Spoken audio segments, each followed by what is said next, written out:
I want to turn now to this, FOMO. Do you know what I'm talking about when I say that? FOMO, fear of missing out. Well, the person who created that FOMO, that phrase, well, he created it back in 2003 when he was a grad student at Harvard Business School writing for the school's newspaper. But due to the past year, the term FOMO went from being over and done, maybe, well, it's making a comeback during these historic times and at a historic level. Yeah, here to break all of this down for us and share some helpful ways to deal with FOMO is podcast host and author of Fear of Missing Out, Practical Decision Making in a World of Overwhelming Choice, Patrick McGinnis. Welcome, Patrick. I was actually really excited to talk to you because I have FOMO all the time, and I never knew that you were the one who coined the phrase back in 2003, Harvard Business School. Tell us what was going on where you came up with this. Sure. So I was a student at Harvard Business School, and I had entered the school right after 9/11. I was living in Lower Manhattan at the time. And after that experience, I just really thought I wanted to live each moment to the fullest. And so I got to the school, and I grew up in a small town in Maine. I'd never been in an environment like that with so many choices, so many social choices, professional choices, intellectual choices, and I tried to do them all. And I found that I was constantly stressed out and tired. And I realized that actually all of my classmates had the same problem.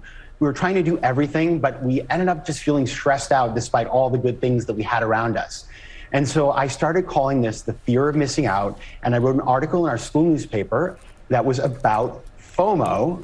Can you tell me, though, has it evolved? I mean, FOMO back then, or maybe over the past several years, even like Roblox, you might fear missing out on a dinner or a party or an opportunity. But now, after what we've gone through with the past year and a half, have we evolved? Have you noticed that what people fear of missing out on is different now?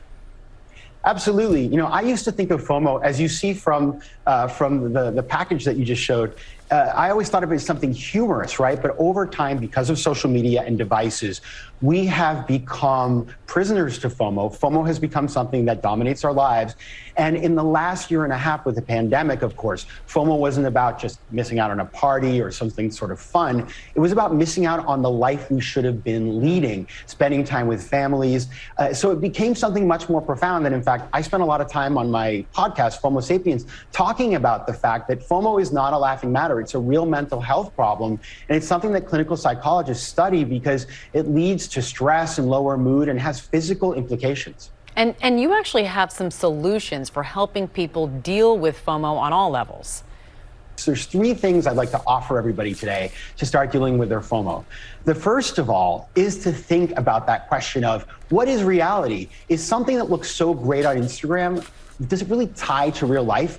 Is it perception that something's so great, or is in fact that perception is deception? If you can shift your mind and make better decisions around whether or not something actually exists and is even possible for you, you can start fighting your FOMO.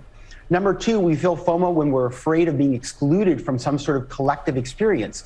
So I want everybody to ask themselves, am I doing this because it's something I actually want to do, or am I simply following the crowd? Because as we'll remember, our moms and dads told all of us, if so-and-so is jumping off a bridge, are you going to do it too? Of course not. We don't want to be followers. We want to be leaders.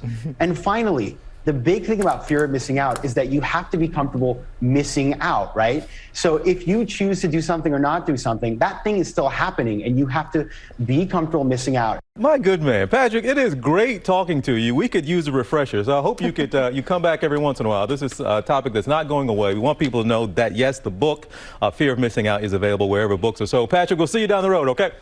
Thanks, TJ and Amy. All right, well. Bye. Well, hey there, GMA fans. Robin Roberts here. Thanks for checking out our YouTube channel. Lots of great stuff here. So go on, click the subscribe button right over here to get more of awesome videos and content from GMA every day, anytime. We thank you for watching, and we'll see you in the morning on GMA.